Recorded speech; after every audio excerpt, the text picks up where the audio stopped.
ان کو سونے کے وقت اپنے قبضے میں لے لیتا ہے، پھر وہ اسے روک لیتا ہے، اور جس پر اس نے موت کا فیصلہ کیا اور دوسروں کو ایک وقت مقررہ تک بھیج دیتا ہے۔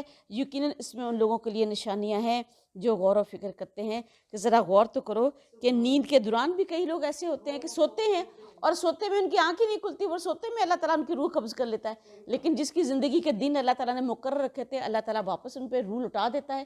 اور نیند کیا ہے؟ فرمایا موت کی ایک صورت ہے، موت کی ایک بہن ہے، کہ ایک یاد دہانی اللہ تعالیٰ نے دنیا میں تمہارے لیے رکھ دی ہے کہ دیکھو جب تم سوتے ہو تمہیں کچھ نہیں پتا کہ تمہارے ارد گرد کیا ہو رہا ہے، تمہارے پیچھے کیا ہو رہا ہے، تمہارے آگے کیا ہو رہا ہے، اور تم اتنی دیر تک غافل ہوتے ہو جب تک کہ اللہ تعالیٰ تمہیں سلائے رکھتا ہے۔ جب اٹھتے ہو تو پھر ہی تمہیں کچھ ہوش آتا ہے۔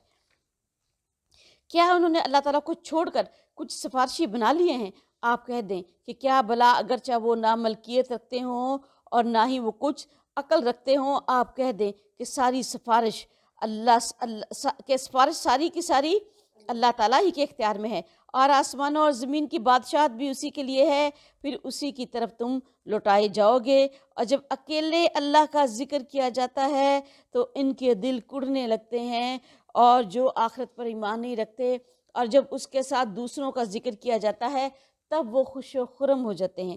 یعنی ایک اللہ پر وہ قناعت نہیں کر سکتے، لا الہ الا اللہ ان کو نہیں چاہیے، بلکہ کئی بے شمار بت بنا رکھے تھے۔ کوئی صحت کا تھا، کوئی بیماری سے بچانے کے لیے تھا، کوئی رزق کا تھا، کوئی اولاد کا تھا، کوئی تجارت کا تھا۔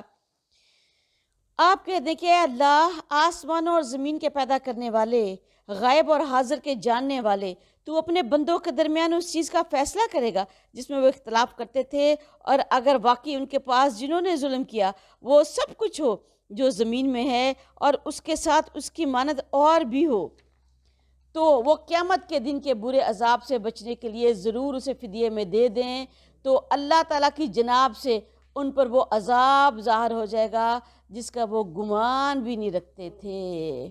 یعنی کہ جو کچھ ہے وہ بھی، اور اس کے علاوہ زمین اس کے برابر اور بھی سب کچھ دے دیں گے، تب بھی اللہ کے عذاب سے بچ نہیں سکیں گے۔ یہ کن کے بارے میں کہا گیا؟ یہ آیت ریاکاری کرنے والوں کے لیے اتاری گئی۔ اللہ استغفر اللہ ربی من کل ذنب متوب الیہ۔ اور حضرت اکرمہ کہتے ہیں کہ اللہ کی کتاب میں یہ آیت ہے جس سے میں بہت زیادہ ڈرتا ہوں کہ مجھے کہ کچھ پتہ نہیں ہے کہ میں اپنے بارے میں کیا سوچوں، اور میرے سامنے آخرت میں کیا آ جائے، کہ ہم اپنے بارے میں کئی دفعہ یہ گمان کر لیتے ہیں کہ سب کچھ اچھا ہے، سب کچھ ٹھیک ہے، لیکن پتہ نہیں کہاں سے اس میں ہمارے درمیان میں ریاکاری آ جائے، یا کہاں سے کوئی دکھاوا اور نمائش آ جائے۔ تو اللہ تعالیٰ نے کیا کہا کہ اللہ تعالیٰ کی جناب سے ان پر وہ ظاہر ہو جائے گا جس کا وہ گمان بھی نہیں رکھتے تھے، اور جو اعمال انہوں نے کمائے ہیں ان کی برائیاں ان کے لیے ظاہر کر دی جائیں گی، اور وہ انہیں گھیر لے گا جس کا وہ مذاق اڑایا کرتے تھے۔ پھر جب انسان کو کوئی مصیبت پہنچتی ہے تو وہ ہمیں پکارتا ہے، پھر جب ہم اسے اپنی طرف سے کوئی نعمت دیتے ہیں تو وہ کہتا ہے کہ مجھے صرف علم کی بنا پر ہی یہ دیا گیا ہے، بلکہ وہ تو انہیں بس آزمائش کے طور پر ہی دی گئی تھی، لیکن ان میں سے اکثر لوگ نہیں جانتے۔ جو بھی نعمتیں دی جاتی ہیں سمجھتے ہیں عام طور پر کہ شاید ان نعمتوں پر ہمارا حق ہے، اور ہمارے کسی کوالٹی کی وجہ سے یہ نعمتیں ہمیں ملی ہیں، یا مال و دولت ہے تو مال و دولت کمانے میں ہم نے بڑی محنت کی ہے، ہم نے بڑی صلاحیتیں لگائی ہیں۔ تو اللہ تعالیٰ کہتا ہے ایسا کچھ بھی نہیں ہے، بلکہ یہ نعمتیں تو صرف اور صرف انہیں آزمائش کے طور پر دی گئی تھیں۔ اور اللہ کے رسول صلی اللہ علیہ وآلہ وسلم نے فرمایا ہر امت کا ایک فتنہ ہے، اور میری امت کا فتنہ مال ہے۔ اور اللہ کے رسول صلی اللہ علیہ وآلہ وسلم نے فرمایا انسان کی آزمائش اس کے خاندان میں، اس کی اولاد میں، اور اس کے پڑوسیوں میں، اس کے احباب میں ہوتی رہتی ہے، اور نماز اور صدقہ اور اچھی باتوں کے لیے لوگوں کو حکم دینا، اور بری باتوں سے لوگوں کو روکنے سے منع کرنا، بری باتوں سے منع کرنا اس فتنے کا کفارہ بن جاتا ہے۔ اللہ ہمیں توفیق عطا فرمائے کہ ہم صدقہ دیں، اچھی باتوں کے لیے امر بالمعروف نہی المنکر میں لگیں۔ بلا شبہ ان سے پہلے لوگوں نے بھی یہ بات کہی تھی، چنانچہ جو کچھ وہ کماتے تھے وہ ان کے کسی بھی کام نہ آیا تو ان پر وبال آ پڑا، جو کچھ انہوں نے کمایا، اور ان میں سے بھی جنہوں نے ظلم کیا جلدی ان پر بھی ان کے اعمال کا وبال آ پڑے گا، اور وہ عاجز کر دینے والے نہیں ہیں۔ کیا بھلا انہیں معلوم نہیں کہ یقیناً اللہ تعالیٰ جس کا چاہتا ہے رزق کشادہ کر دیتا ہے، اور وہ تنگ بھی کر دیتا ہے۔ یقیناً اس میں نشانیاں ہیں ان لوگوں کے لیے جو ایمان لاتے ہیں۔ آپ کہہ دیں اے میرے بندو، جنہوں نے اپنی جانوں پر زیادتی کی ہے اللہ تعالیٰ کی رحمت سے مایوس نہ ہو جاؤ، یقیناً اللہ تعالیٰ سب کے سب گناہوں کو بخش دیتا ہے، اور یقیناً وہی بڑا بخشنے والا، نہایت رحم کرنے والا ہے۔ امام شوکانی کہتے ہیں کہ اللہ کے قرآن پاک میں یہ آیت سب سے زیادہ امید دلانے والی آیت ہے، کہ جس میں اللہ تعالیٰ نے گناہ گار بندوں کو بھی اپنے بندے کہہ کر مخاطب کیا ہے کہ اے میرے بندو جنہوں نے اپنی جانوں پر زیادتی کی ہے، کہ اللہ کی رحمت سے مایوس نہ ہو جانا، یقیناً اللہ تعالیٰ سب کے سب گناہوں کو بخش دیتا ہے، اور بلا شبہ وہی بہت بڑا بخشنے والا اور نہایت رحم کرنے والا ہے۔ اگلی آیت میں یہ ہے کہ وہ بخشش ہوگی کیسے، اور اپنے رب کی طرف پلٹ آؤ اور اس کے مطیع فرما بردار بن جاؤ، اس سے پہلے کہ تم پر عذاب آ جائے، پھر تمہاری مدد نہیں کی جائے گی۔ یعنی جو گناہ ہو گئے ہیں تو اپنے رب کی طرف پلٹنے میں جلدی کرو اور اس کے مطیع فرما بردار ہو جاؤ، یعنی شریعت پر کامل طریقے کے ساتھ عمل کرنا شروع کر دو، اور نیکیوں میں بھاگ دوڑ میں نیکیوں میں تیزی کرو، اس سے پہلے کہ تم پر عذاب آ جائے، اور وہ عذاب کیا ہے؟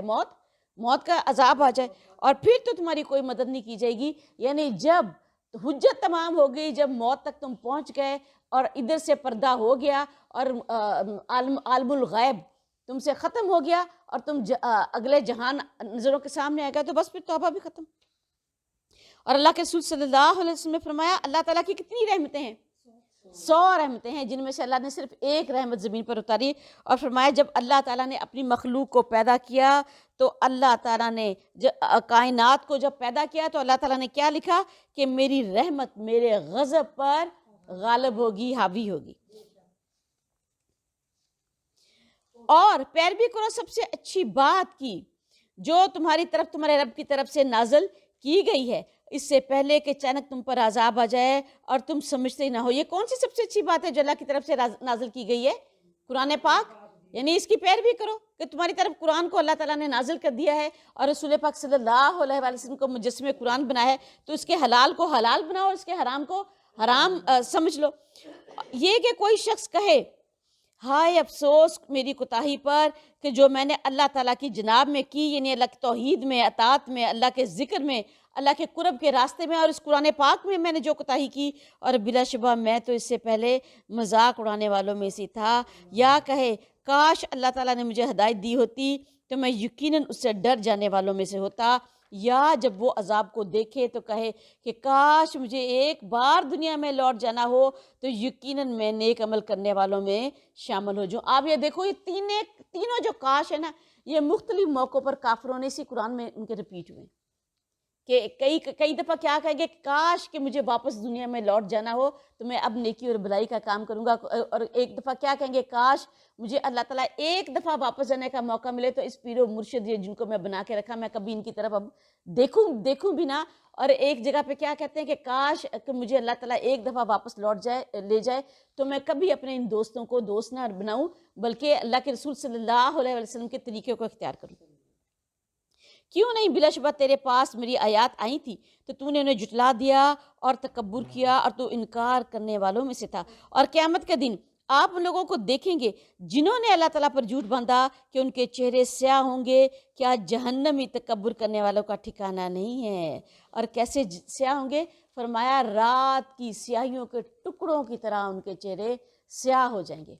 اور اللہ کے رسول صلی اللہ علیہ وسلم نے فرمایا سب سے پہلا گروہ جو جنت میں داخل ہوگا 14ویں کے چاند کی طرح ان کے چہرے روشن ہوں گے، جو دوسرا گروہ داخل ہوگا تو ان کے چہرے ستاروں کی طرح مانند روشن ہوں گے، اسی طرح بترتیب اعمال کے لحاظ سے، اور جو جہنم میں داخل ہوں گے استغفر اللہ ان کے چہرے ایسے سیاہ ہوں گے جیسے سیاہ رات میں سیاہ ٹکڑے کہ بالکل بھی دکھائی نہیں دے رہے ہوں گے۔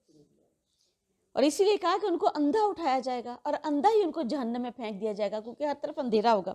اور جن لوگوں نے تقوی اختیار کیا ان کی کامیابی کی وجہ سے اللہ تعالیٰ انہیں نجات دے گا، نہ انہیں کوئی تکلیف چھوئے گی، نہ ہی وہ غمگین ہوں گے۔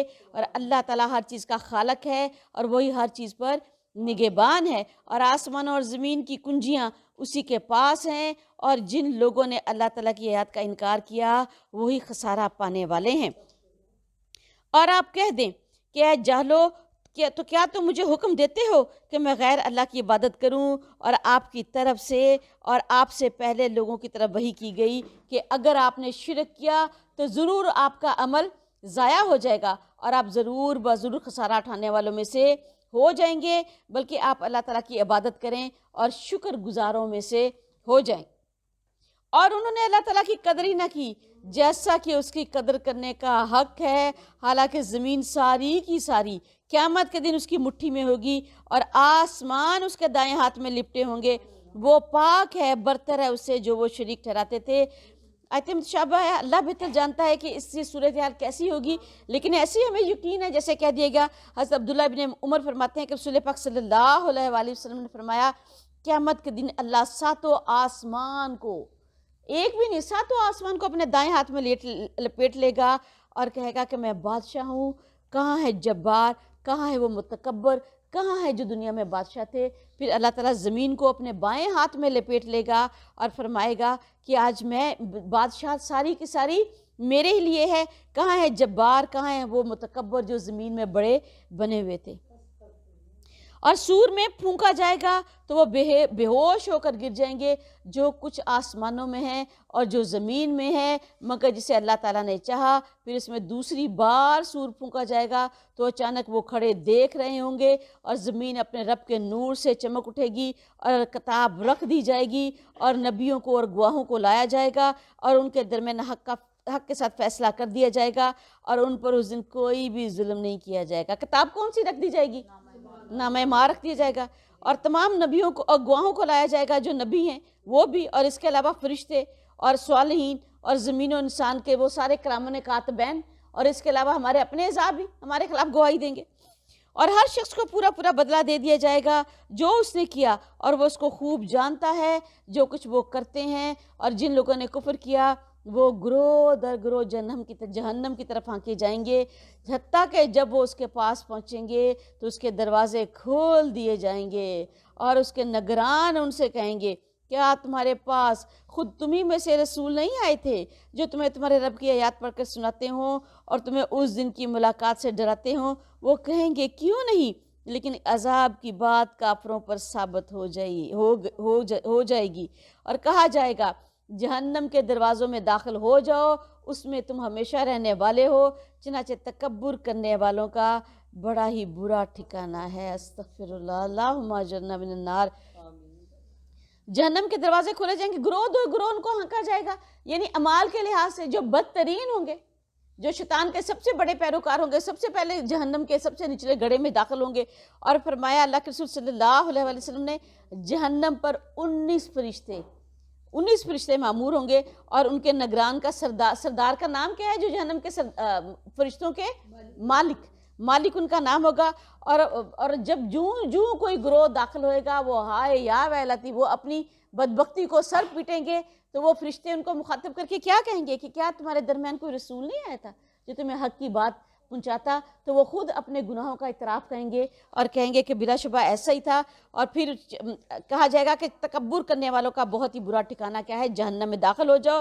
ان لوگوں کو جو اپنے رب سے ڈر کر رہے اور انہیں اب گروہ در گروہ جنت کی طرف لایا جائے گا، یہاں تک کہ جب وہ وہاں پہنچیں گے تو جنت کے دروازے کھول دیے جائیں گے اور اس کے نگران ان سے کہیں گے سلام ہو تم پر، پاکیزہ رہے تم، چنانچہ اس میں داخل ہو جاؤ، تم اس میں اب ہمیشہ رہنے والے ہو۔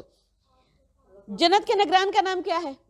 رضوان، رضامندی، جس کا معنی ہوتا ہے کہ اس کا نام، اور وہ کیا کہے گا کہ تم پر اللہ تعالیٰ کی سلامتی ہو اور تم بڑے پاکیزہ رہے، کہ تم نے دنیا میں بڑی پاکیزگی کی زندگی گزار کر آئے ہو، بڑی اللہ کی شریعت کے مطابق گزار کے آئے ہو، تو اب اس کا بدلہ حاصل کرو۔ اور اللہ کے رسول صلی اللہ علیہ وسلم نے فرمایا جوں لوگ اپنے اپنے میزان کی طرف لائے جائیں گے اور ان کے تول ان کے اعمال کے کیے جائیں گے، تو ایک شخص کو آواز دی جائے گی، وہ اپنے اعمال نامہ کے ساتھ حاضر کیا جائے گا اور اس کے اعمال نامے کو میزان میں ڈال دیا جائے گا۔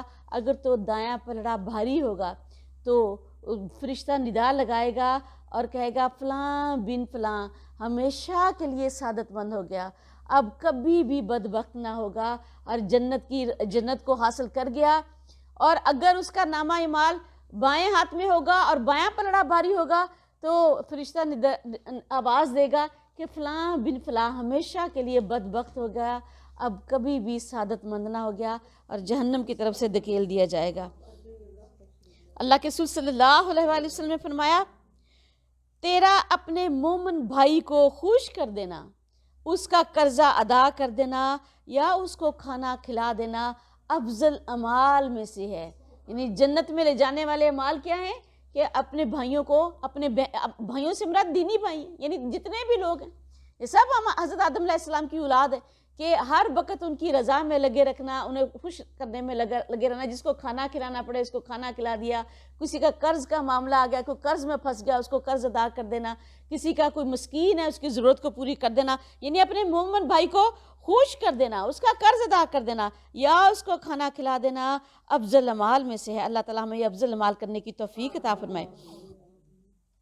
اور وہ کہیں گے سب تعریف اللہ تعالیٰ کے لیے ہے جس نے اپنا وعدہ سچ کر دکھایا اور ہمیں اس زمین کا وارث بنا دیا کہ ہم جنت میں جہاں چاہیں گے جگہ بنا لیں گے، سو کیا ہی بہترین اجر ہے عمل کرنے والوں کے لیے۔ یہ کون کہیں گے؟ جنتی کہیں گے۔ جب جنتی داخل ہوں گے تو جنتی کہیں گے الحمدللہ رب العالمین، اور اللہ تعالیٰ کا شکر ادا کریں گے، سو کیا ہی بہترین اجر ہے عمل کرنے والوں کے لیے۔ اور آپ فرشتوں کو دیکھیں گے کہ عرش کے گرد حلقہ بنائے اپنے رب کی حمد کے ساتھ تسبیح کر رہے ہیں، اور لوگوں کے درمیان حق کے ساتھ فیصلہ کر دیا جائے گا اور کہا جائے گا تمام تعریف اللہ تعالیٰ ہی کے لیے ہے جو رب ہے سارے جہانوں کا۔ سبحان اللہ و بحمدہ سبحان اللہ العظیم۔ اور فرشتے بھی ہر وقت کیا کرتے ہیں؟ حلقہ باندھ کر، جیسے ہم کئی دفعہ اکٹھے بیٹھ کر بھی اللہ کا ذکر کرتے ہیں اور بعض جماعت بھی اللہ کا ذکر کرتے ہیں، نماز بھی پڑھتے ہیں، ایسے ہی کئی دفعہ جو فرشتے ہیں وہ بھی عرش کے گرد حلقہ باندھے ہوئے ہر وقت اللہ کی حمد اور تسبیح کے ساتھ تسبیح کر رہے ہوتے ہیں۔ اور امام ابن قیم نے کہا اللہ کا ذکر جس مشکل پر کیا جائے وہ آسان ہو جاتی ہے، جس مشقت پر کیا جائے وہ ہلکی ہو جاتی ہے، اور جس غم پر بھی کیا جائے وہ چھٹ جاتا ہے۔ اللہ تعالیٰ ہمیں اپنا ذکر کرنے والا بنائے، آمین۔ الحمدللہ سورہ زمر مکمل ہوئی، سورہ مومن پڑھیں گے۔ اور اللہ کے رسول صلی اللہ علیہ وسلم نے فرمایا مومن کا آئینہ ہوتا ہے، اور مومن کا بھائی ہے، وہ اس کے نقصان کو روکتا ہے اور اس کے پیٹھ پیچھے اس کی حفاظت کرتا ہے، یعنی اس کے پیٹھ پیچھے اس کی عزت کی، اس کے مال کی، اس کی آبرو کی حفاظت کرتا ہے۔ ایسا نہیں ہے کہ منہ پر اس کی خوشامد کی یا اس کے ساتھ اچھا رہے اور پیٹھ پیچھے کیا کیا، اس کی کوئی چغلی کر دی، غیبت کر دی، اس کی کوئی برائی کر دی۔ فرمایا مومن کا آئینہ ہے اور مومن کا بھائی ہے، اور اس کے پیٹھ پیچھے وہ اس کے نقصان کو روکتا ہے، اس کے پیٹھ پیچھے اس کی حفاظت کرتا ہے۔ اللہ تعالیٰ ہمیں ایسا ہی مومن بنائے۔ بسم اللہ الرحمن الرحیم۔ حامیم تنزیل الکتاب من اللہ العزیز الحکیم۔ حامیم حروف مقاطعات ہے۔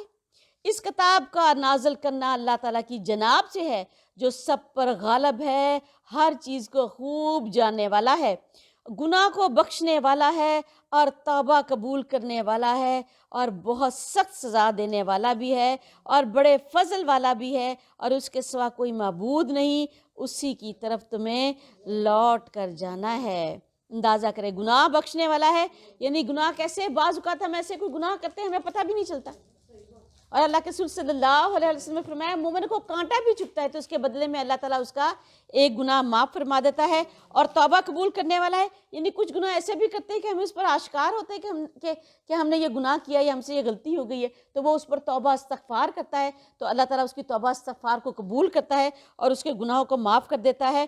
اور یہ کہ اللہ تعالیٰ بہت سخت سزا دینے والا بھی ہے، یعنی کہ سخت سزائیں کیا؟ سرکشی پر، ایسا جو حق تلفیاں کرتا ہے، سرکشی کرتا ہے، ایمان اور اطاعت سے نکل جاتا ہے، اور بڑے فضل والا بھی ہے کہ اللہ تعالیٰ دنیا میں آنے والی جو تکلیفیں اس پر آتی ہیں، رنج آتا ہے، صدمات آتے ہیں، بیماریاں آتی ہیں، کوئی وہ صغیرہ یا کبیرہ گناہ کرتا ہے تو اللہ تعالیٰ اس کی نیکیوں کے بدلے میں کیا کرتا ہے؟ اس کے گناہوں کو دھو دیتا ہے، اور اس کے علاوہ یہ کہ اللہ تعالیٰ اپنے فضل سے پھر اس کو اور بھی زیادہ نیکیوں کی توفیق عطا فرماتا ہے، جیسے کہ اللہ نے کہا کہ نیکیاں کیا کرتی ہیں؟ برائیوں کو مٹا دیتی ہیں، لے جاتی ہیں، اور اس کے سوا کوئی معبود نہیں، اسی کی طرف تمہیں لوٹ کر جانا ہے۔ ایک دفعہ اللہ کے رسول صلی اللہ علیہ وسلم نے فرمایا جس شخص کے گھر کے بالکل سامنے ایک صاف اور اجلے پانی کی نہر بہتی ہو اور وہ اس میں 5 دفعہ دن میں غسل کرتا ہو تو کیا اس کے جسم پر کوئی میل کچیل کوئی کثافت باقی رہ جائے گی؟ صحابہ کرام نے کہا نہیں۔ اللہ کے رسول صلی اللہ علیہ وسلم نے فرمایا ایسا ہی معاملہ اس مومن کا ہے جو 5 دفعہ دن میں اچھی طریقے کے ساتھ وضو کرتا ہے، پھر اللہ کے آگے اپنی نماز کے لیے کھڑا ہوتا ہے۔ تو یعنی ایک نماز کے بعد دوسری نماز تک بہت ساری غلطیاں کوتاہیاں جو ایسی جو اس سے ہو جاتی ہیں، وہ اللہ تعالیٰ اس کو ساتھ ساتھ معاف کرتا رہتا ہے۔ اور اللہ تعالیٰ کی یاد میں نہیں جھگڑے کرتے مگر صرف وہی لوگ جنہوں نے کفر کیا، تو ان کا شہروں میں چلنا پھرنا آپ کو دھوکے میں نہ ڈالے۔ یعنی یہ کیا ہے؟ ایسے لوگ جو اللہ کی یاد میں شبہات پیدا کرتے ہیں، حق کو چھپاتے ہیں، اس میں بلا وجہ کے اعتراضات ڈھونڈتے ہیں، یعنی بدنیتی کے ساتھ الٹے سیدھے اعتراضات لے کر آتے ہیں۔ اور ایسا نہیں ہے کہ حق ان پر کھلا نہیں ہوتا، حق ان پر بالکل واضح ہوتا ہے، لیکن بدنیتی کے ساتھ وہ حق کو جھٹلاتے ہیں۔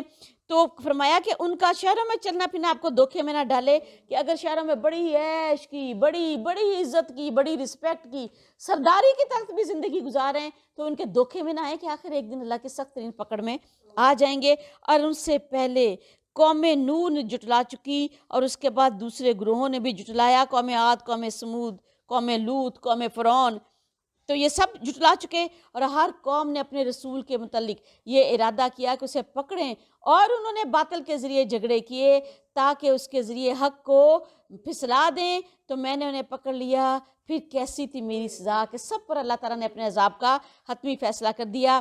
اور اسی طرح آپ کے رب کی بات ان پر ثابت ہو گئی، جنہوں نے کفر کیا کہ یقیناً وہ جہنم والے ہیں، کہ انہوں نے ہدایت کو چھوڑا اور شیطان کی پیروی کی، تو اس کی وجہ سے جہنم کے حقدار ہو گئے۔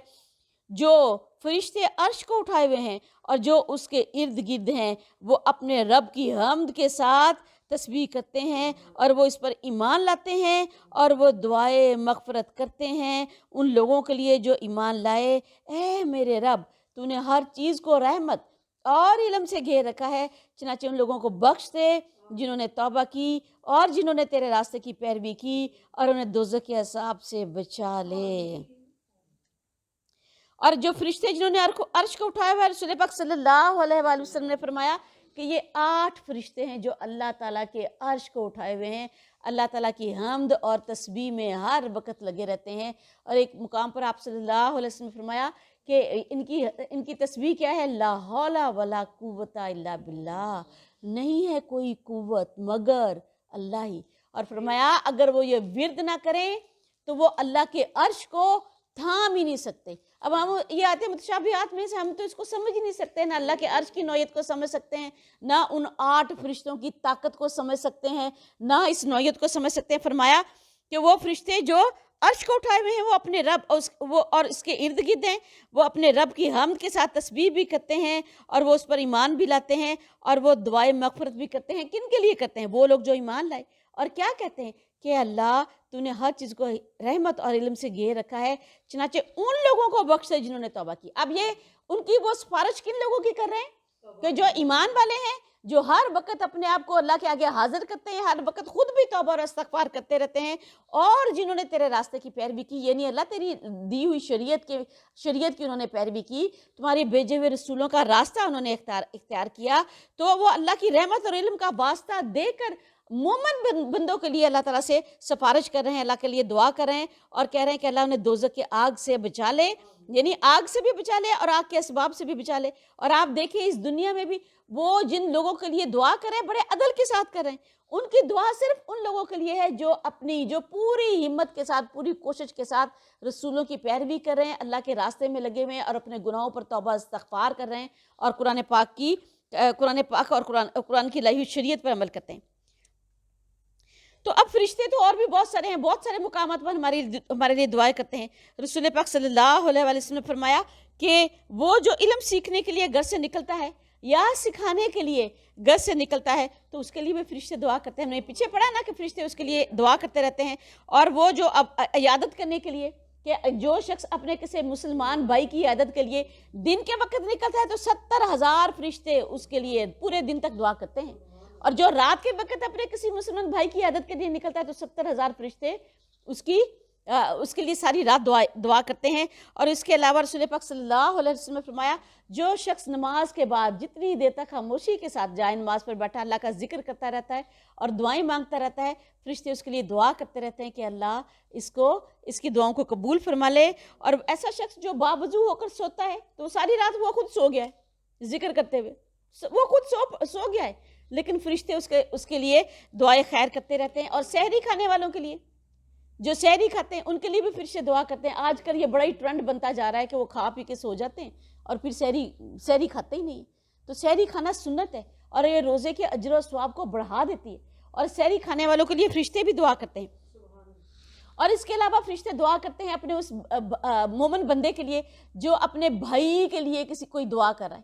بھائی سے مراد ہے اپنے مومن بندے کے لیے کہ یا اللہ وہ اس مصیبت میں پھنس گیا، اللہ وہ اس بیماری میں مبتلا ہے، یا اللہ اس پر یہ مشکل آ گئی ہے، یا اللہ اس پر یہ تنگی آ گئی ہے، تو اللہ اس کی تنگی کو دور کر دے. اور وہ جو اب دعا اپنے بھائی کے لیے مانگ رہا ہوتا ہے تو فرشتے ہر دعا پر آمین بھی کہہ رہے ہوتے ہیں اور کہتے ہیں اللہ یہ جو اپنے بھائی کے لیے مانگ رہا ہے اللہ یہ اس کو بھی عطا فرما دے. اور یہ دیکھیں کہ ان سب کے لیے کیا کرتے ہیں فرشتے؟ رحمت بھیجتے ہیں اور مغفرت کی دعائیں مسلسل کر رہے ہوتے ہیں.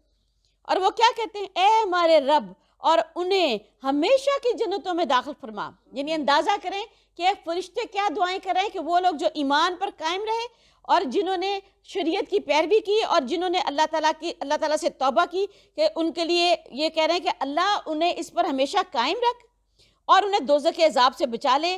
اور اے ہمارے رب اور انہیں ہمیشہ کی جنتوں میں داخل فرما جن کا تو نے ان سے وعدہ کیا ہے، اور ان کے والدین اور بیویوں اور اولاد میں سے بھی جو نیک ہیں، یقیناً تو ہی سب پر غالب ہے، کمال حکمت والا ہے. صرف انہی کے لیے دعائیں نہیں کر رہے بلکہ کیا کہہ رہے ہیں؟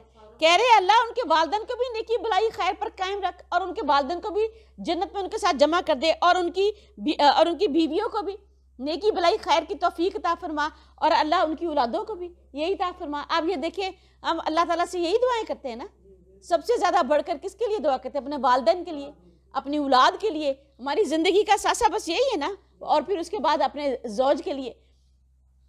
اور اللہ کے رسول صلی اللہ علیہ وسلم نے فرمایا جب کوئی بندہ مومن جنت میں داخل ہوگا تو جب وہ دیکھے گا کہ اس میں اس کے والدین میں سے کوئی یا اس کی اولاد میں سے کوئی یا اس کی زوج میں سے کوئی نہیں ہے تو وہ اللہ تعالیٰ سے کہے گا اللہ میرا فلاں یہاں پہ موجود نہیں ہے. یعنی کچھ موجود ہوں گے کچھ نہیں موجود ہوں گے. تو فرشتے اسے کہیں گے کہ تو انہوں نے ایسے اعمال نہیں کیے تھے کہ وہ تمہارے اتنے بڑے بڑے بلند درجات تک پہنچ سکتے. تو وہ کہے گا کہ اللہ میں نے تو اپنے اعمال جو بھی کیے وہ خود اپنے لیے بھی کیے تھے اور اپنے والدین کے لیے بھی، اپنی اولاد کے لیے بھی اور اپنے زوج کے لیے بھی کیے تھے. تو اللہ تعالیٰ فرشتوں کو کیا حکم دے گا کہ انہیں ان کے ساتھ ملا دو.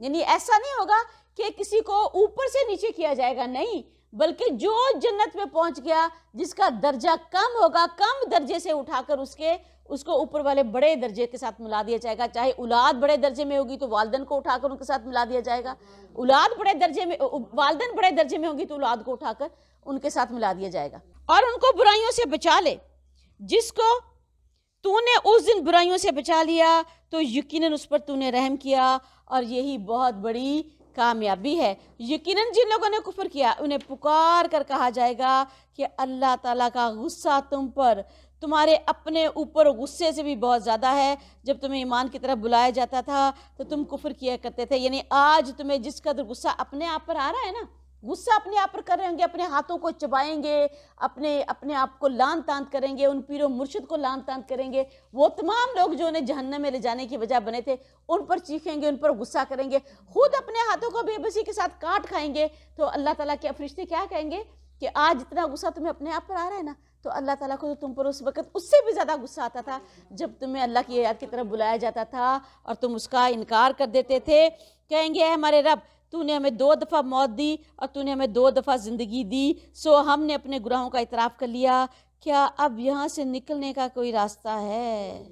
بے بسی کے ساتھ کہ اب اللہ بتا کوئی جیسے ہم کہتے ہیں نا کوئی مشکل میں جب پھنس جاتے ہیں، بہت زیادہ کسی سخت ترین مشکل میں پھنس جائیں تو کوشش تو کرتے ہیں کہ کوئی راستہ تو ہوگا. تو کہیں گے کہ اللہ کوئی راستہ تو ہے، کوئی راستہ ہی ہے. یہ حال اس لیے ہے کہ یقیناً جب اکیلے اللہ کی طرف تمہیں بلایا جاتا تھا تو اس وقت تم کفر کرتے تھے، اور اگر دوسروں کو شریک کیا جاتا تھا تو تم اس دین کو، اس بات کو مان جاتے تھے۔ چنانچہ فیصلہ اللہ تعالیٰ کے اختیار میں ہے، جو بہت بلند ہے، بہت ہی سب سے بڑا ہے، اور وہی ہے جو تمہیں اپنی نشانیاں دکھاتا ہے، اور جو آسمان سے تمہارے لیے رزق اتارتا ہے اور نصیحت قبول نہیں کرتا مگر جو بہت رجوع کرنے والا ہے، یعنی ہر وقت منیب، یعنی اللہ کی طرف جھکا رہتا ہے، اللہ کی طرف اس کا رجوع ہوتا ہے، توبہ استغفار کرتا ہے اطاعت کے ساتھ۔ اپنا اس کا رجوع کیسے ہوتا ہے؟ اطاعت کے ساتھ، کہ اللہ کے احکامات کی اطاعت کرتا ہے اور اطاعت کرنے کے باوجود توبہ استغفار میں لگا رہتا ہے۔ چنانچہ اللہ تعالیٰ کو پکارو کہ دین کو اسی کے لیے خالص کرنے والے ہو، اگرچہ کافروں کو کتنا ہی برا لگے، کتنا ہی کافروں کو برا لگے، دین کو خالص اسی کے لیے پکارو، یعنی اس میں کوئی ملاوٹ نہ ہو، نہ کوئی فرقہ بازی ہو، نہ اس کے اندر کوئی تفرقہ ہو، بلکہ نہ اس میں کوئی بناوٹ ہو، بلکہ نہ اس میں اپنی کوئی ریاکاری ہو اور نہ اپنی کوئی بڑائی ہو۔ خالص کا خالص دین، صرف اور صرف اپنے ہر عمل کو اللہ کے لیے خالص کرو، تبھی وہ قبول ہوگا، اس کے علاوہ اس کی قبولیت کا کوئی چانس نہیں۔ وہ بلند درجوں والا ہے، عرش کا مالک ہے، وہ اپنے بندوں میں سے جس پر چاہتا ہے اپنے حکم سے وہی نازل کر دیتا ہے، تاکہ وہ ملاقات کے دن سے ڈرائے، جس دن سب لوگ صاف ظاہر ہو جائیں گے، اللہ تعالیٰ سے ان کی کوئی بھی چیز پوشیدہ نہ ہوگی۔ آج بادشاہت کس کے لیے ہے؟ اللہ تعالیٰ کے لیے ہے، جو ایک ہے، بڑا دبدبے والا ہے، واحد ہے اور قہار ہے۔ یہ تب کا ہوگا جب سور پھونک دیا جائے گا، آخری سور، اور ہر چیز پر موت طاری ہو جائے گی، اللہ رب العزت کے سوا کوئی بھی حیات نہ ہوگی۔ کتنا عرصہ ہوگا واللہ عالم۔ اور آج ہر شخص کو بدلہ دیا جائے گا جو کچھ اس نے کمایا تھا، آج کوئی ظلم نہیں، یقیناً اللہ تعالیٰ بہت جلد حساب لینے والا ہے۔ اللہ کے رسول صلی اللہ علیہ وسلم کی ایک طویل حدیث قدسی ہے جس میں اللہ تعالیٰ نے ایک ٹوٹا اس کا یہ ہے کہ اے میرے بندو، اللہ اپنے بندوں سے فرماتا ہے کہ اے میرے بندو، یہ تمہارے ہی اعمال ہیں جنہیں میں تمہاری طرف لوٹا رہا ہوں، پھر جو تم اس میں بہتر پائے تو وہ اللہ کا شکر ادا کرے، اور وہ جو اسے بہتر نہ پائے تو وہ اپنے آپ ہی کو ملامت کرے۔ بلا شبہ اللہ اپنے بندوں پر کوئی ظلم نہیں کرتا، اللہ، اور تم بندہ خود ہی اپنے اوپر ظلم کرتا ہے، اور اللہ تو بڑا ہی غفور ہے اور بڑا ہی رحم۔ اللہ تو بہت سارے ایسے گناہوں کو اللہ معاف کر دیتا ہے جن کا ہمیں پتہ بھی نہیں چلتا، وہ ہمارے ساتھ ساتھ معاف ہو رہے ہوتے ہیں، اور انہیں قریب آنے والی قیامت کے دن سے ڈرائیں جب دل حلق کے پاس غم سے بھرے ہوئے ہوں گے، اور ظالموں کا اس دن نہ کوئی جگری دوست ہوگا اور نہ کوئی سفارشی ہوگا جس کی بات مانی جائے، یعنی خوف سے، دہشت سے، اضطراب سے، بے چینی سے، کہ دل جیسے کہتے ہیں نا حلق میں آ گیا، بالکل اس طریقے کی کیفیت ہوگی اس دن، جس دن حشر کا دن ہوگا۔ اور اللہ تعالیٰ خیانت کرنے والی آنکھوں کو جانتا ہے، اور اس سے بھی جو سینے چھپاتے ہیں، یعنی خیانت کرنے والی آنکھیں، کہ جو بھی خیانت آنکھوں کے ذریعے کی جاتی ہے اللہ اس کو بھی جانتا ہے، اور جو خیانت دل کے ذریعے کی جاتی ہے اس کو بھی جانتا ہے، یعنی اللہ تعالیٰ نے ہر عضو دیا، اور ہر عضو کا اللہ تعالیٰ نے ایک کام ٹھہرا دیا، اور جو بھی خیانت کر کے لے کر آئے گا تو وہ اللہ کے ہاں اس کو پائے گا۔ اور اسی لیے اللہ کے رسول صلی اللہ علیہ وسلم نے فرمایا، نظر ابلیس کے زہر میں بجھے ہوئے تیروں میں سے ایک تیر ہے۔ کیوں؟ ہلاک کر دیتی ہے اور انسان کو خیانت کار کر دیتی ہے، کیونکہ یہ پہلا ساری برائی یہیں سے شروع ہوتی ہے، اور بے حیائی کا آغاز ہی آنکھ سے ہوتا ہے۔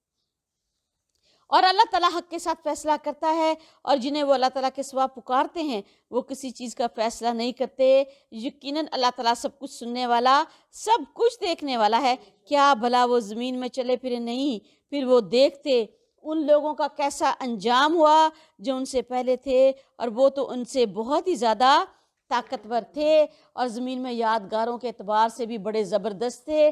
پھر اللہ تعالیٰ نے انہیں ان کے گناہوں کی وجہ سے پکڑ لیا، تو انہیں اللہ تعالیٰ کی پکڑ سے بچانے والا کوئی بھی نہ تھا۔ پہلی قوموں کا انجام تو ذرا دیکھ کر آؤ کہ تم ان کے مقابلے میں تو کچھ بھی نہیں ہو، یہ قریش کو سنایا جا رہا ہے۔ اور اس کی وجہ یہ ہے کہ ان کے پاس ان کے رسول واضح دلائل لائے تھے تو انہوں نے کفر کیا، چنانچہ اللہ تعالیٰ نے انہیں پکڑ لیا۔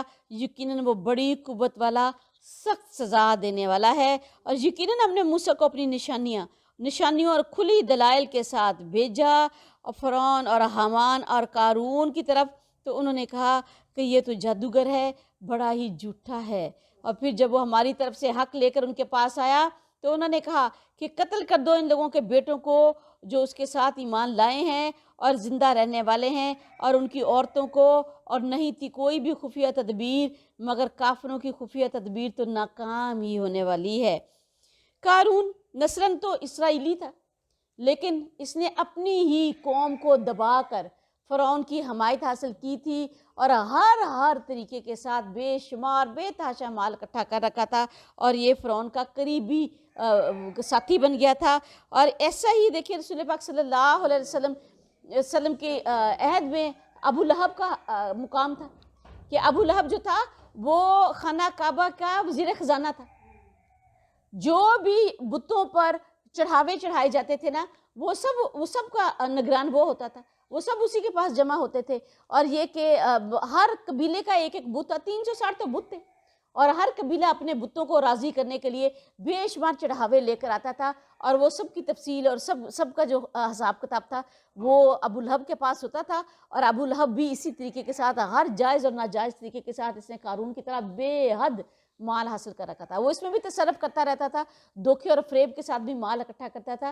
تو بنیادی طور پر کہ اللہ تعالیٰ نے قرآن کے ذریعے یہ سارا انجام ان لوگوں کے لیے قیامت تک کے لیے آئینہ ہے کہ دیکھ لو، جو ہر دھوکے کے ساتھ، فریب کے ساتھ یا حق کی مخالفت کر کے جو مال اکٹھا کرتے ہیں، ان کا انجام یہی ہے جو قارون کا انجام ہوا، اس کا انجام یہی ہے جو حامان کا انجام ہوا۔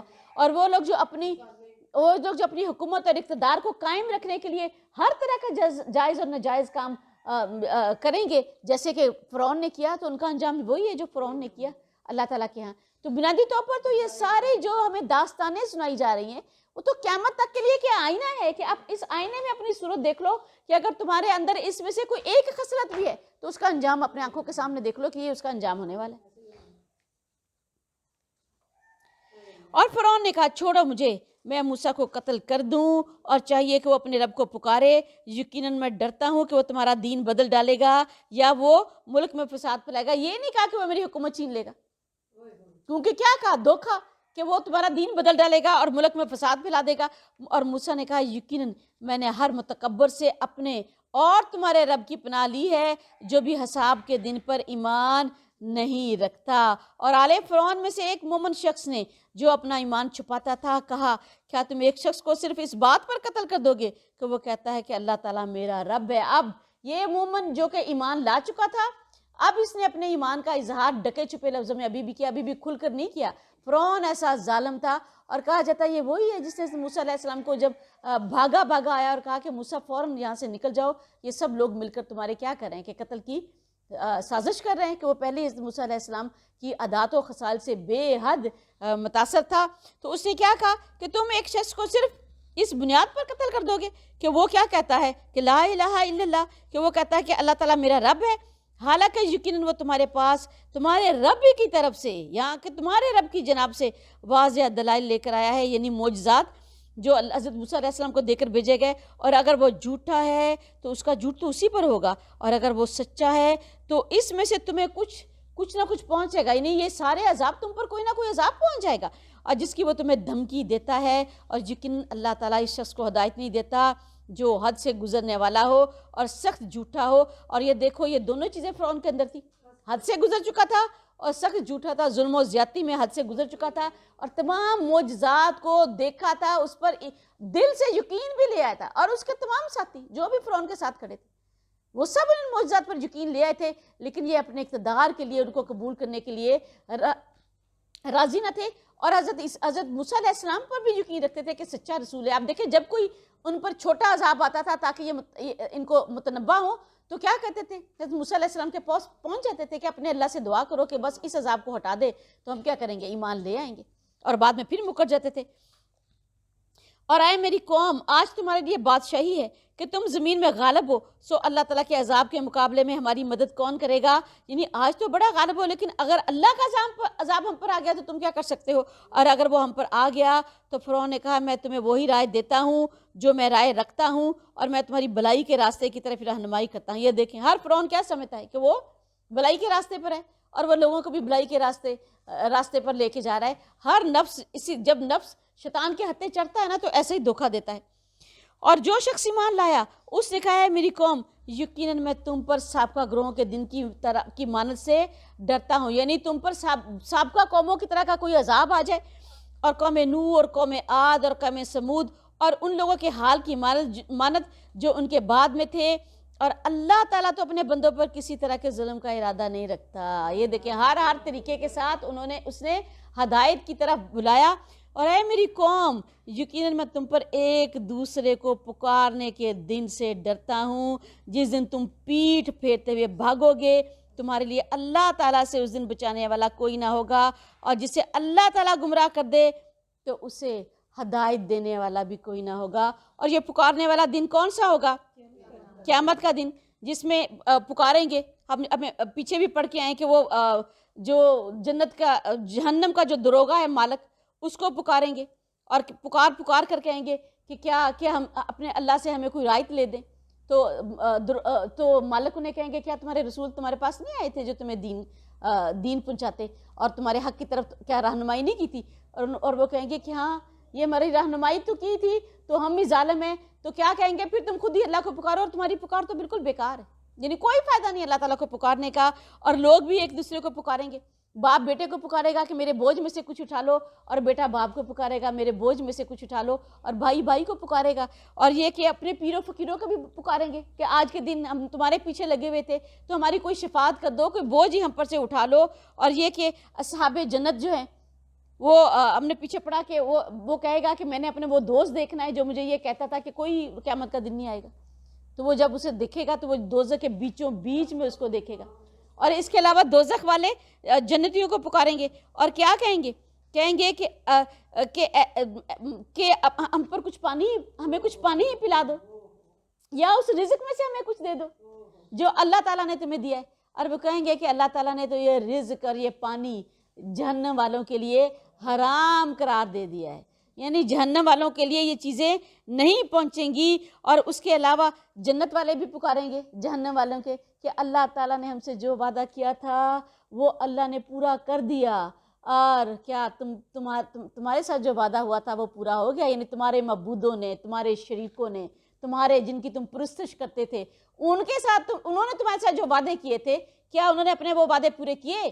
یعنی ہم تو ایک اللہ پر ایمان لائے تھے، ایک اللہ کی عبادت کی تھی، لا الہ الا اللہ رسول اللہ کی شریعت پر چلے تھے، قرآن کو اپنا ہادی، اپنا رہنما، اپنا پیشوا، اپنا راہبر بنایا تھا، تو اللہ تعالیٰ نے ہم سے جو وعدہ کیا تھا وہ پورا کر دیا۔ اور تمہارے جو پیر فقیر تھے، تمہارے جو پیر و مرشد تھے، اور تمہارے جو تم نے معبود گڑے ہوئے تھے، انہوں نے تم سے جو وعدے کیے وہ پورے کیے؟ ظاہری باتیں نہیں کیے، وہ تو جہنم میں جاگ رہیں گے، ان کے لیے طنز کے طور پر کہا جائے گا۔ تو اس لیے کیا کہا کہ قیامت کے دن کا ایک نام کیا ہے؟ یا متناد استغفر اللہ ربی من کل ذنب متوب علیہ، یا اللہ جہنم کے عذاب سے بچا میرے پروردگار۔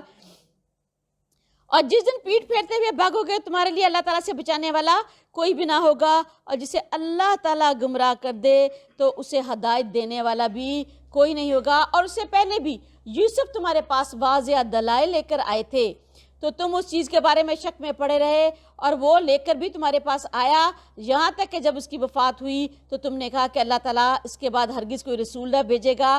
اور اسی طرح اللہ تعالیٰ اس شخص کو گمراہی میں ڈال دیتا ہے جو حد سے بڑھنے والا ہے، شک کرنے والا ہے۔ یہ سارا مکالمہ کون کر رہا ہے؟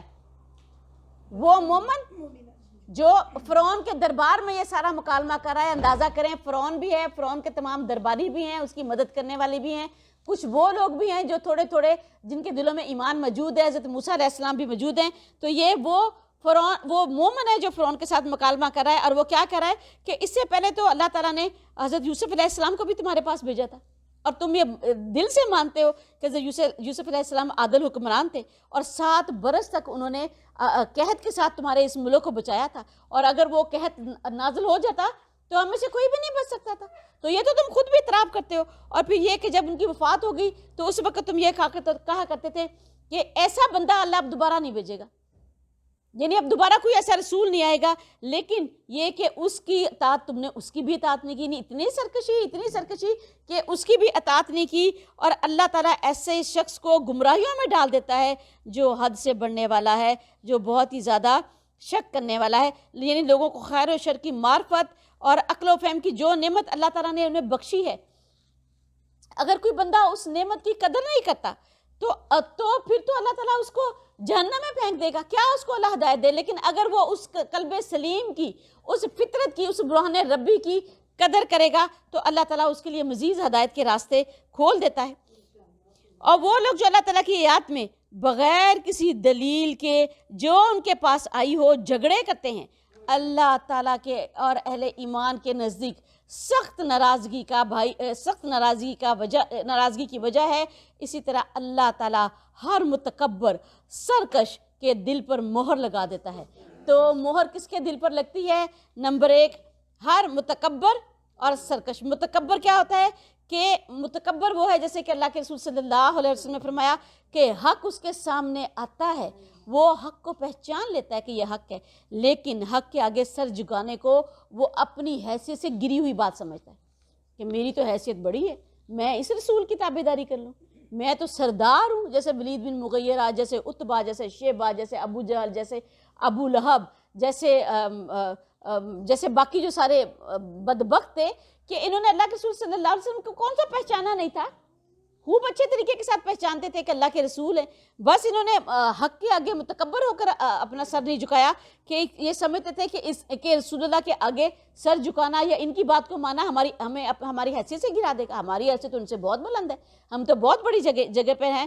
اور اس سرکش یہ ہے کہ اللہ کی قائم کی ہوئی حدوں سے ہی نکل جانے والا اور اللہ کی مخلوق پر ظلم کرنے والا۔ اور ظلم کی ہلکی ترین شکل کیا ہے کہ یہ سمجھنا کہ میں تو اس سے بہتر ہوں، میں تو اس سے بہتر ہوں، میں تو اس سے بہتر ہوں، یہ بھی تکبر ہی ایک شکل ہے۔ تو جیسے فرعون نے ظلم کی آخری حد کیا تھی؟ فرعون کی تھی جس نے اللہ کے بندوں پر ایسا ظلم کیا تھا کہ جو بچہ پیدا ہوتا تھا اس کو ذبح کر لیتا تھا، جو بچی پیدا ہوتی تھی اس کو لونڈی بنا لیتا تھا۔ اور کیوں یہ سب کیا تھا؟ تاکہ ان کی نسل کو میں ختم کر دوں، یہ ختم ہی ہو جائے۔ یہاں میرے پروردگار اللہ کے رسول صلی اللہ علیہ وسلم نے فرمایا، کیا میں تمہیں بتاؤں کہ دوزخی کون ہے؟ ہر متکبر، بدخو اور جھگڑالو۔ بدخو ہوتا ہے ہر ایک کی برائی کرنے والا، ہر ایک کا برا چاہنے والا، اور جھگڑوں میں ہر ایک کے ساتھ جھگڑے میں پہل کرنے والا۔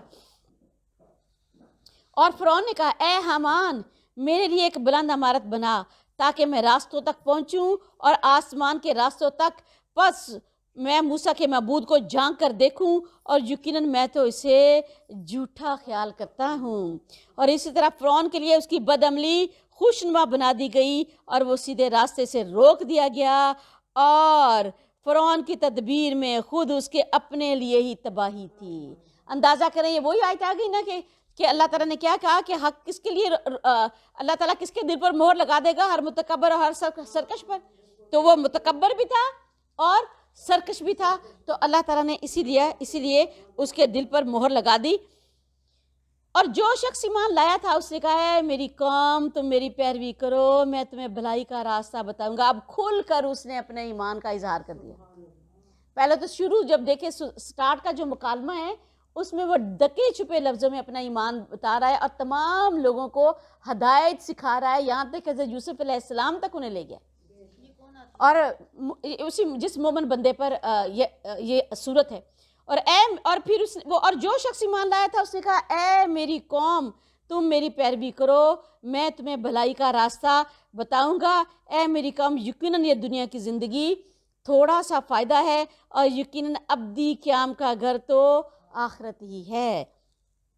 جو شرک سے بچ گیا، جو فسق سے بچ گیا، جو فجور سے بچ گیا، جو تکبر سے اور سرکشی سے بچ گیا، تو اس کا گھر آخرت میں جنت ہوگا، اور جس نے برا عمل کیا تو وہ اس کے برابر ہی بدلہ پائے گا، اور جو کہ نیک کام کرے گا، مرد ہوگا یا عورت، مگر وہ مومن ہو، تو یہی لوگ جنت میں داخل ہوں گے اور اس میں نے بے حساب رزق دیا جائے گا۔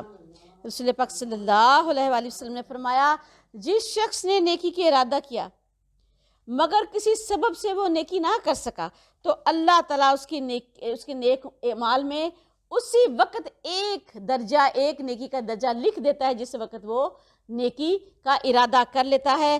مگر جو شخص برائی کا ارادہ کرتا ہے تو جب تک وہ اس پر عمل نہیں کر لیتا اس وقت تک اللہ تعالیٰ اس کے نامہ اعمال میں کوئی برائی نہیں لکھتا۔ اور اے میری قوم، مجھے کیا ہے کہ میں تمہیں نجات کی طرف بلاتا ہوں اور تم مجھے آگ کی طرف بلاتے ہو، کہ میں تو تمہیں ایمان اور عمل صالح کی تاکید کر رہا ہوں اور تم مجھے شرک اور کفر کی طرف دھکیل رہے ہو۔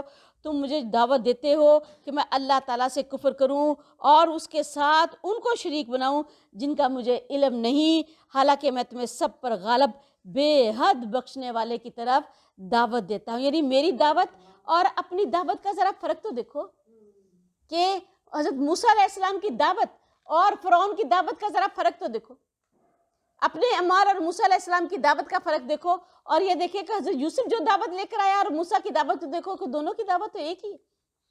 کوئی شک نہیں ہے کہ یقیناً جس کی طرف تم مجھے دعوت دیتے ہو ان کے لیے نہ ہی دنیا میں کوئی دعوت ہے اور نہ ہی آخرت میں، اور یقیناً ہم سب کو پلٹنا اللہ تعالیٰ کی ہی طرف ہے، اور یقیناً حد سے گزرنے والے لوگ ہی آگ والے ہوں گے۔ یعنی وہ لوگ جو حد سے گزر جائیں گے، اللہ کی حدوں سے نکل جائیں گے، ظلم میں، تکبر میں، عدوان میں اور شرک میں، تو وہی آگ میں جائیں گے۔ چنانچہ جو کچھ میں تمہیں کہہ رہا ہوں جلدی تم یاد کرو گے، اور میں تو اب اپنا معاملہ اللہ کے سپرد کرتا ہوں، یقیناً اللہ اپنے بندوں کو خوب دیکھنے والا ہوں۔ یعنی میں نے تو اپنے ایمان کا کھل کر اظہار کرتا ہوں اور اپنا معاملہ اللہ کے سپرد کر دیا۔ اب چاہے تو مجھے پھانسی دو، چاہے تو مجھے قتل کرو، چاہے تو مجھے سزا دو، کیونکہ فرعون سزائیں تو ایسی دیتا تھا۔ فرعون کی سزا تو بڑی سخت تھی، آگے ہم پڑھیں گے کہ اس کو میخوں والا کہا جاتا تھا۔ کیوں؟ کیونکہ وہ میخوں کی سزا دیتا تھا کہ جو اس کے ساتھ بغاوت کرتا تھا، سرکشی کرتا تھا، اسے بانس کے تنے پر اس کے میخوں کے ساتھ ٹھوک دیا جاتا تھا، اور اسی طریقے کے ساتھ وہ قطرہ قطرہ تڑپ تڑپ کر ذرا ذرا اس کی بلیڈنگ ہوتی تھی، زیادہ بلیڈنگ بھی نہیں ہوتی تھی، ذرا ذرا اس کو خون نکلتا تھا اور وہ بلڈ لاس سے اور اس تکلیف کے ساتھ وہ مر جاتا تھا۔ یہ بغاوت کی سزا تھی۔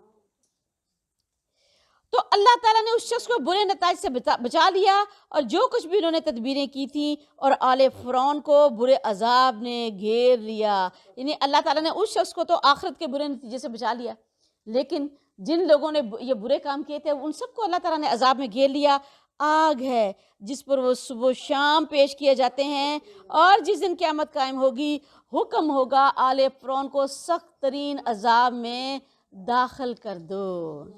آگ ہے جس پر وہ صبح و شام پیش کیے جاتے ہیں، یعنی قبر کے اندر، اگرچہ وہ برزخی دنیا میں چلے گئے لیکن برزخی دنیا میں بھی کیا ہے کہ صبح و شام آگ کے بیچوں بیچ میں سے انہیں گزارا جاتا ہے۔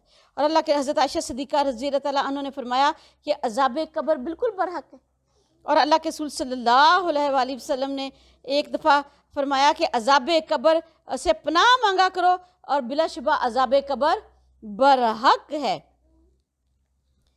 اور جو نیک روحیں ہیں ان پر ان کے اعمال کے مطابق مختلف قسم کی کیفیات قبر میں طاری ہوتی رہتی ہیں۔ یعنی جنت کی کھڑکی کھول دی جاتی ہے، ٹھنڈی ہوائیں آتی ہیں، خوشبوئیں آتی ہیں، اگرچہ برزخی زندگی ہے لیکن یہ کہ ان پر کیفیات وہ طاری رہتی ہیں، اور جو بری روحیں جس درجے کی بری روحیں ہوتی ہیں اسی درجے کی ان کے اوپر بری کیفیات کا نزول ہوتا ہے۔ اور یہ بدبخت جو اس درجے کے بدبخت ہے کہ ان کے متعلق تو اللہ تعالیٰ نے طے کر دیا کہ صبح و شام فرعون کو بھی، صرف فرعون کو ہی نہیں، آل فرعون کو، قیامت تک جو اس کے پیروکار ہوں گے، قیامت تک جو عہدوں کے لیے اور اقتدار کے لیے اور اپنی حکومتیں قائم کرنے کے لیے اس طرح کے ظلم کریں گے کہ لوگوں کے بچے مروائیں گے، یا ان کے لیے جان کی کوئی وقت نہ ہوگی، صرف اپنے عہدے کی، اپنے اقتدار کی، اپنی طاقت کی وقت ہوگی، اور جو اسی طریقے کا ظلم اور سرکشی اور اللہ کے دین سے ہٹ کر ایسا ظلم کرے گا قیامت تک کے لیے، یہ فرعون کوئی ایک ہی نہیں ہے، ہر دور میں فرعون موجود ہے، ہر دور میں یزید موجود ہیں، ہر دور میں ظالم موجود ہیں، ہر دور میں متکبر موجود ہیں جو اپنے اپنے اقتدار کے لیے کیسے کیسے ظلم ڈھاتے ہیں۔ تو اللہ تعالیٰ نے ان سب کا انجام بتا دیا ہے کہ فرعون بھی اور فرعون کے ساتھ وہ آل بھی، یعنی جو جس کا ساتھی ہوگا قیامت کے دن اسی کے ساتھ وہ اٹھایا جائے گا، اور اسی کے ساتھ اس کے انجام میں اسی کے ساتھ گڑھے میں پھینک دیا جائے گا۔ تو قیامت تک جو آئیں گے سب کا انجام، جب قبروں میں جائیں گے تو صبح و شام دوزخ کی طرف دوزخ میں پیش کیے جائیں گے۔ استغفر اللہ ربی من کل ذنب واتوب الیہ، یا میرے پروردگار قبر کے عذاب سے بچا، اور اللہ جہنم کے عذاب سے بچا۔ اور جب یہ لوگ دوزخ میں ایک دوسرے سے جھگڑے کریں گے تو کمزور لوگ ان لوگوں سے کہیں گے جو بڑے بنے ہوئے تھے، یقیناً ہم تمہارے پیچھے چلنے والے تھے، تو کیا تم آگ کا